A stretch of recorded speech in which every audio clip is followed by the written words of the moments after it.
मैं नहीं माफ करूंगी। आई हेट माई पुप्पो के बेटे। हम अपनी पुप्पो से मोहब्बत करते थे बट उन्होंने हमारे साथ बहुत बुरा किया, मेरी अम्मी को जख्मी किया। शायद कभी मैं दिखाऊंगी जब उन्होंने मेरी अम्मी के साथ इतना बुरा किया था। तो अच्छा मैं मजाक पे नहीं रहूंगी, सीरियस हो जाऊंगी। चलो, जिनसे आप नाराज हैं, जिनसे आप लड़े हुए हैं, जिनसे आप बात नहीं करते, जो आपके फैमिली में अलग हैं आपसे लोग, प्लीज़ उनके घर इस गोश्त के बहाने से जाइए, उनको माफ़ कर दीजिए और अपनी अना को कुर्बान कर दीजिए। मैं नहीं माफ़ करूंगी। आई हेट माई पुप्पो के बेटे।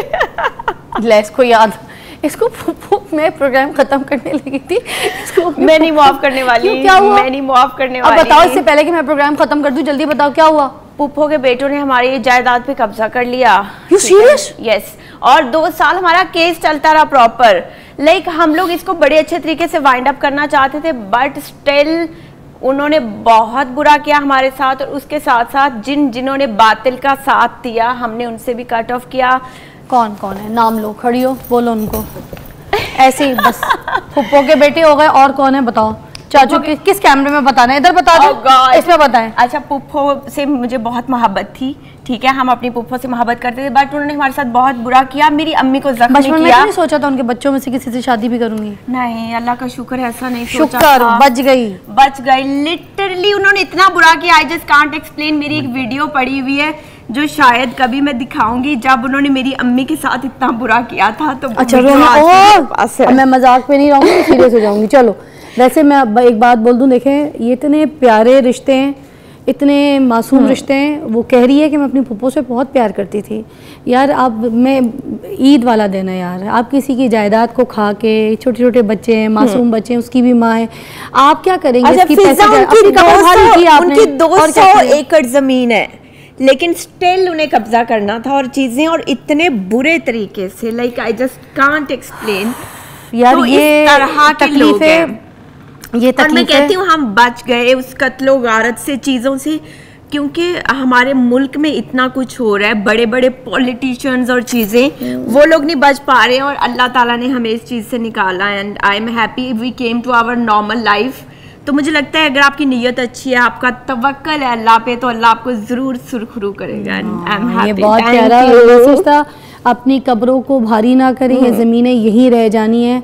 200 एकड़ जो 6 फुट की ज़मीन भी आपको नसीब नहीं होनी है, तो किसी बच्चों का हक मत खाएं। ये भी अपने वालिदैन की औलाद है, भाई हैं, बहन हैं, इन लोगों के हक खाएं, इनके हक छीन।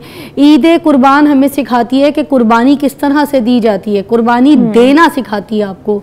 आप किसी की जान ले लें, किसी को कुर्बान कर दें, उसको तन्हा कर दें, उससे छीन लें उसकी खुशियाँ, उसका पैसा, उसकी जायदाद। कुर्बानी तो आपको सिखाती है ईद कुर्बान कि आपको तकसीम कैसे करना है। तो आपने तकसीम नहीं किया, आपने तो लूट लिया यार। उसकी बच्ची की आंखों में आंसू थे। मैं बात मजाक में करके आई थी मगर मैं सीरियस बता रही हूँ, दिल को लगी है बात। ऐसा ही तो खुदा के लिए किसी को ऐसी तकलीफ ना दें। अगर आपने अपनी कोई ऐसी गलतियाँ की हैं ख़ानदान में तो जाइए उनको मनाइए, जो हिस्से देने हैं वो दीजिए।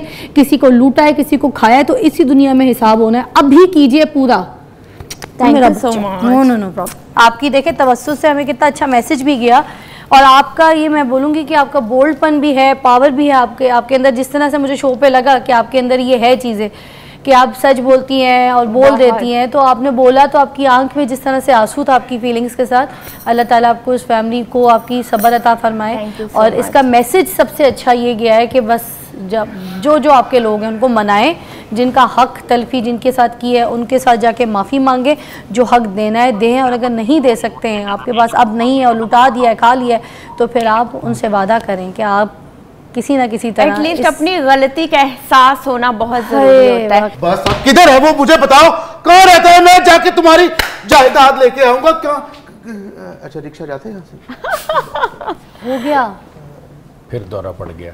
आप इसका इलाज क्यों नहीं कराते? इस तरह के लोग ना खड़े भी होते हैं बोलने के लिए। ख़ानदान में कोई एक हीरो बन के खड़ा हो जाता है और यकीन करें आप, उसकी नज़र सिर्फ ये होती है कि मैं अपनी जो है ना इस रिश्तेदार से ना, इस लड़की से शादी कर लूँ, किसी तरह ये मुझसे फंस जाए। काम वो टके का नहीं करेगा, काम कुछ नहीं करेगा, वो चीखम चिल्ला करेगा। ऐसे बहुत हमारे खानदान में खड़े हो जाते हैं। जी, हमारी ट्रांसमिशन जारी है, देखते रहिएगा। यही वो लोग हैं जो कहते हैं कि हम पैदा हुए फिर हमने अपने वालिदैन की तरबियत की। जी, यही लोग हैं।